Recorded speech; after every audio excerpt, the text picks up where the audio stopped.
ஓம் நம சிவாய நம. அனைவருக்கும் வணக்கம். ஜீவ சமாதி என்றால் என்ன? இப்போ எல்லாருமே வாழ்கிறாங்க. வாழும் மனிதர்கள், சராசரி மனிதர்கள் இறந்து விட்டார்கள் என்றானால் அதை போய் அதையும் தான் பிதைக்கிறாங்க, அதுக்கும் தான் சமாதி வைக்கிறாங்க.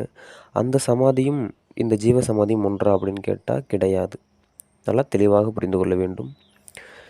ஜீவன் என்றால் உயிர், சமாதி என்றால் அந்த சமாதி நிலை. அப்போது ஏன் இதை ஜீவ சமாதி அப்படி என்கின்றார்கள் என்றானால், இந்த சமாதியில் உயிர் என்பது இருக்கின்றது, அதனால் ஜீவ சமாதி. உயிர் ஓட்டம் இருப்பதனால் அதற்கு பெயர் ஜீவ சமாதி. உயிர் இல்லாததற்கு பேர் இந்த உடலை விட்டு உயிர் பிரிந்து விட்டு அது வெறும் சடலத்தை பிதைக்கின்றார்கள், அது வெறும் சமாதி. இந்த இடத்தில் உடலை விட்டு உயிர் பிரியவில்லை, உடலிலே இருக்கின்றது, உயிர் ஓட்டத்திலே உயிர் இருக்கின்றது. அதனால்தான் அதற்கு பேர் ஜீவ சமாதி. உயிர் உள்ள சமாதிக்கு பேர் ஜீவ சமாதி.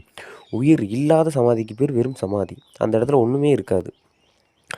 ஜீவன் அதாவது உயிர் இந்த உடலை விட்டு இந்த உயிரை பிரிக்காமல் இந்த உடலுக்குள்ளேயே அதை கட்டி அவர்கள் அந்த தவ வலிமையில் பல விஷயங்கள் செய்து இந்த சாகாக்கலை சாகாத்தலை வேகாக்கால் போகா புடல் அப்படின்கின்ற அந்த நிறைய வழிமுறைகள்லாம் இருக்குது.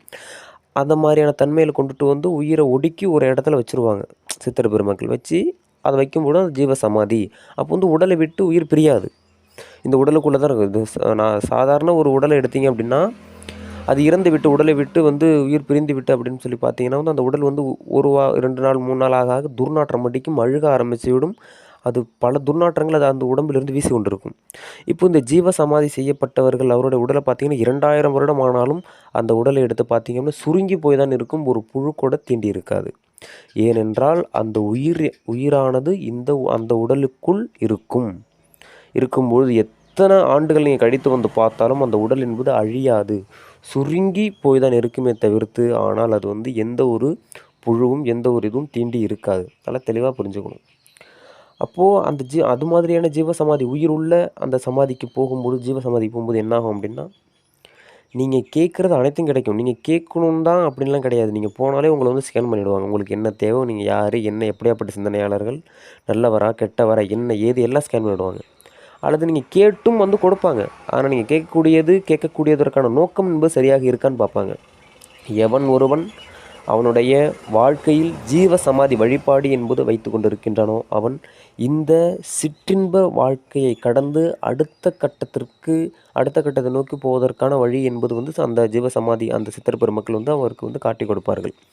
அதனால் நீங்கள் கூர்ந்து கவனித்து பார்த்தீங்கன்னா தெரியும், பெரிய பெரிய கோயில்கள்லாம் எடுத்தீங்க அப்படின்னா அங்கே ஏதாவது ஒரு சித்தருடைய ஜீவ சமாதி என்பது இருக்கும். நல்லா தெளிவாக புரிஞ்சுக்கணும்.